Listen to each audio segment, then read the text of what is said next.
Hi friends, मैं प्रियंका आप सबों का आपके अपने चैनल एक्टिव लर्नर में स्वागत करती हूं।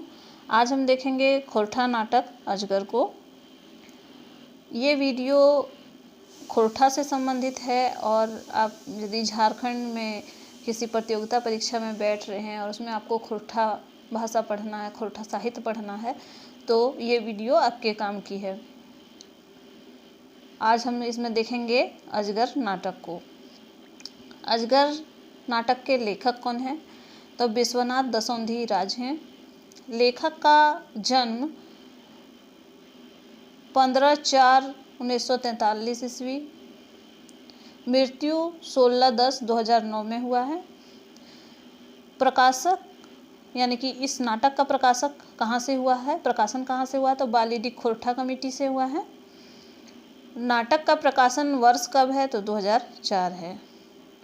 नाटक के पात्र, इस नाटक में बहुत सारे पात्र हैं, लेकिन 13 मुख्य पात्र हैं।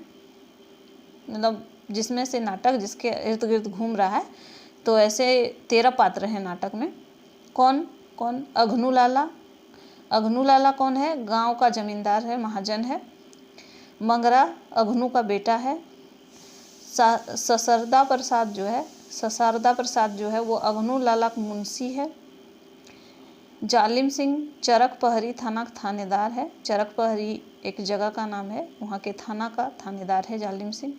बाबा भगत गांव का पुजारी है। गोबरा गांव का अछूत गरीब किसान है। मथुरा गांव का गरीब किसान है।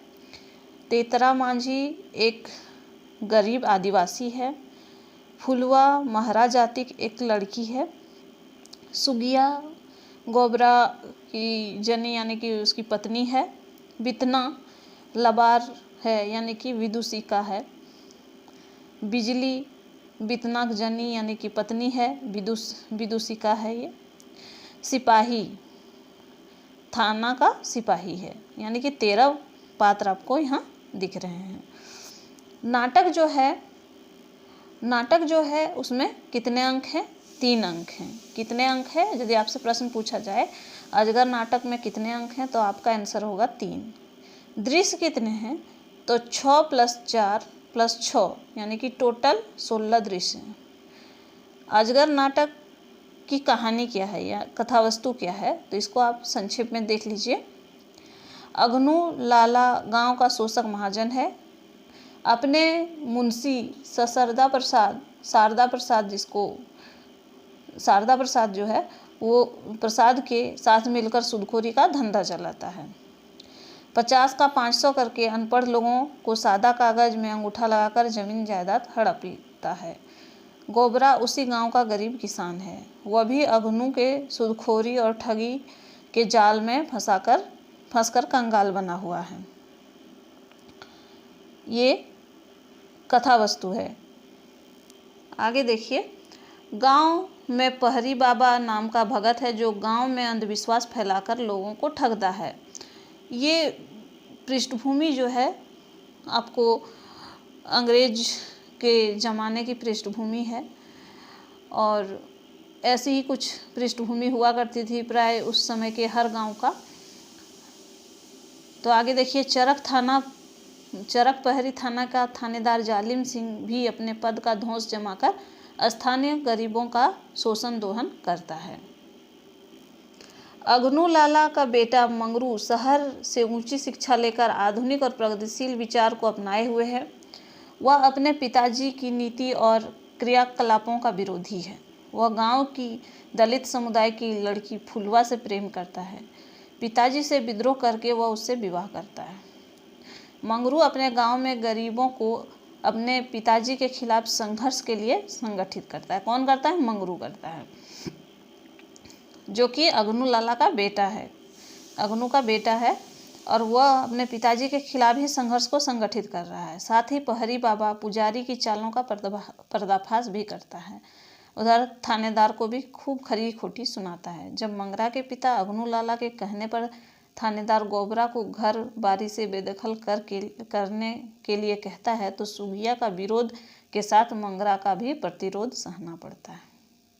दलित लड़की से शादी करने से अघनू मंगरा को अपने घर से निकाल देता है।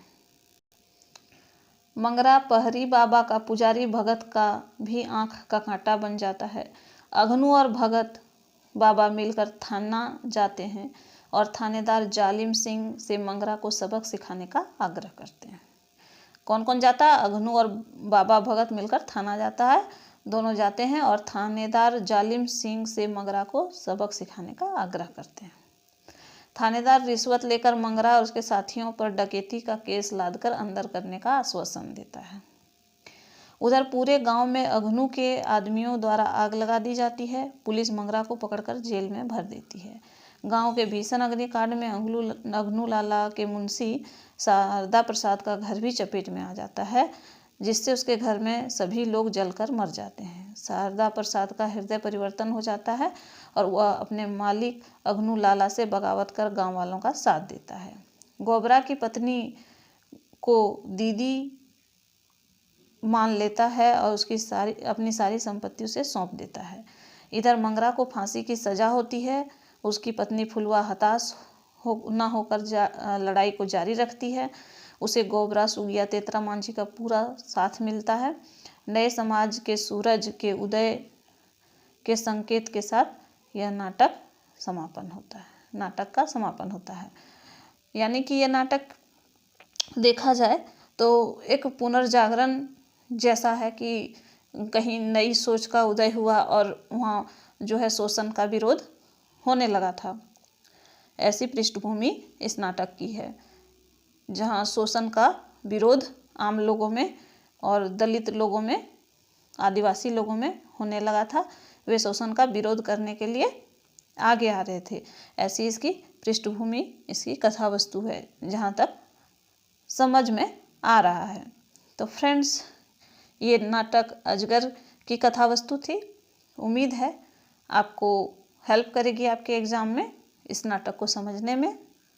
फ्रेंड्स, अगली वीडियो के साथ मैं आपसे फिर मिलूँगी। तब तक के लिए धन्यवाद।